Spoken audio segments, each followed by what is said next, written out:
दोस्तों, आज की कहानी है भाभी पहले अपने घर को देखना चाहिए, बाद में मायके को। दोस्तों, कहानी शुरू करने से पहले अगर आपने चैनल को सब्सक्राइब नहीं किया हो तो कर लीजिए ताकि आपके पास पहुंच सके हर नया वीडियो।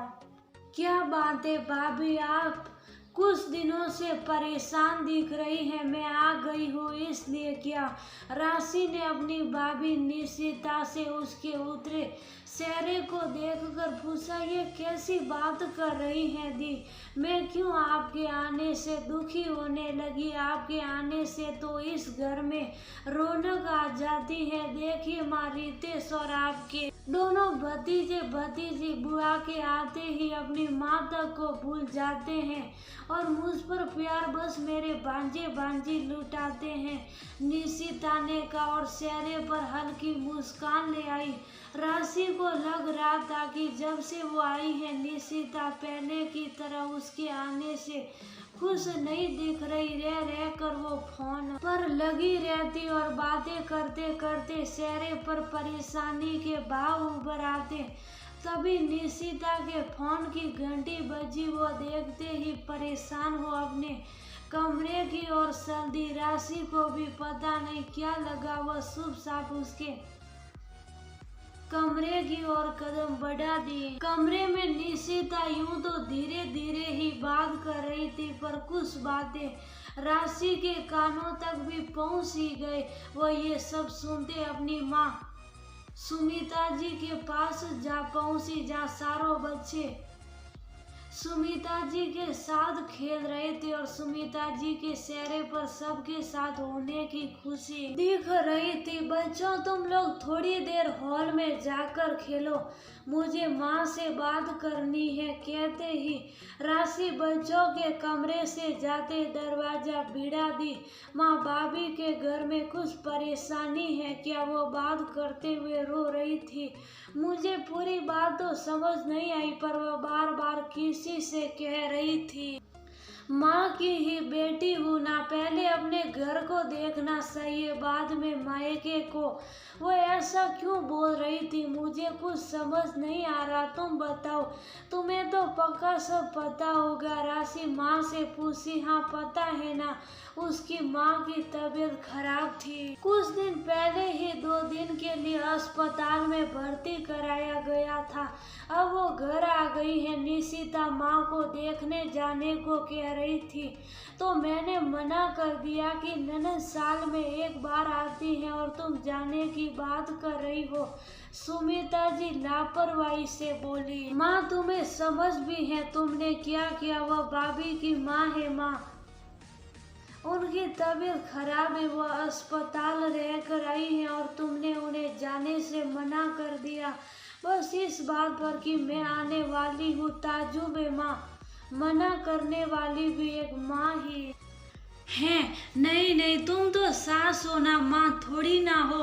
फिर तो मेरी सास ने भी कुछ गलत नहीं किया था जब पापा की तबीयत खराब थी और मुझे सास ने बस इसलिए आने से मना कर दिया था कि बुआ सास पहली बार मुझे देखने आ रही थी। पर मेरी किस्मत अच्छी थी कि मेरे पति ने मेरी मजबूरी समझी और बुआ सास से मिलवा कर पापा के पास ले आए। पापा का वो अंतिम समय था, मैं अगर नहीं आ पाती और उन्हें देख नहीं पाती, वो वैसे ही मुझे छोड़कर चले जाते तो मैं जिंदगी भर अपनी सास को कोसती रहती। आज मुझे ना जाने क्यों एहसास हो रहा है बहुएं ससुराल में खुश क्यों नहीं रह पाती। कहती हुई राशि गुस्से में माँ को देख कमरे से निकलकर निशिता के कमरे में गई। भाभी, अपना सामान पैक कीजिए अभी के अभी, शायद तो बच्चों को भी ले जाए, नहीं तो उन्हें यहीं छोड़ दे और जाकर अपनी माँ को देख आइए। आप भी ना भाभी, वो माँ है आपकी और आप बस मेरी वजह से कहते हुए राशि अपना सिर पकड़कर बैठ गई। उसे खुद पर गुस्सा भी आ रहा था और अपनी माँ की सोच पर भी। अरे क्या हुआ दी, आप ऐसे क्यों बोल रही हैं? निशिता को कुछ समझ नहीं आ रहा था। आपकी माँ की तबीयत ठीक नहीं है ना भाभी? आप तो बताइए, आप भला कैसे खुश रह सकती हैं? मुझे लग रहा था कोई बात तो है जो आप इतनी परेशान हैं। अभी माँ से पता चला, आप अभी निकल जाइए, 5 घंटे का रास्ता है। जब तक आप माँ को देख नहीं लेगी ना आप खुश रहेगी ना मुझे खुशी मिलेगी। कहते हुए राशि भाभी का सामान पैक करवाने में मदद करने लगी। निशिता हैरान परेशान हो, कभी ननन को देखती, कभी कपड़े रखती, तभी सुमिता जी की आवाज सुनाई दी, बहू रितेश ने कार भिजवा दिया है, वो आता ही होगा, जल्दी से सामान पैक कर निकलो। निशिता सास की बात सुन दौड़कर कमरे से बाहर निकली और बोली, सच में मैं जाऊँ ना माँ? अब राशि दी को लेकर नाराज निशिता रुक रुक कर कह रही थी, नहीं बहू, ये तो तेरी ननन ने ही मेरी आंखें खोल दी। मैं भी ना स्वार्थी हो गई थी, तू किसी की बेटी भी है और कोई तेरी माँ भी ये भूल गई थी।